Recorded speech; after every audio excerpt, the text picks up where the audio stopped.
तो गाइज मैं आज आपके साथ शेयर करने वाला हूँ हम डेवलपर की मोस्ट कॉमन प्रॉब्लम कि यार मेरा कोड मेरे सिस्टम या लैपटॉप पर तो बिल्कुल ठीक वर्क कर रहा है लेकिन सर्वर पर नहीं चल रहा।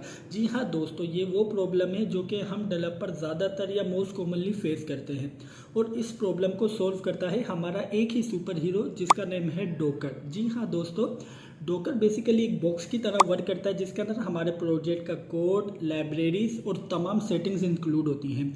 हम इसे बेसिकली कंटेनर कहते हैं अपनी लैंग्वेज के अंदर, जो कि हर जगह पर एक तरह से चलता है, चाहे वो हमारा सर्वर हो, चाहे हमारा लैपटॉप हो, चाहे वो क्लाउड हो। तो इसने हमारी ये प्रॉब्लम सॉल्व कर दी है कि यार जो मेरा कोड मेरे सिस्टम पर ठीक चल रहा था वो हर जगह पर ठीक चलेगा।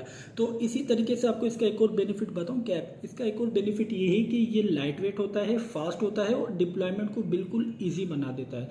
तो अगर आप भी डेवलपर हैं और आपने डोकर नहीं सीखी तो काइंडली सीख लीजिए, वरना फ्यूचर आपको स्किप कर देगा। Thank you.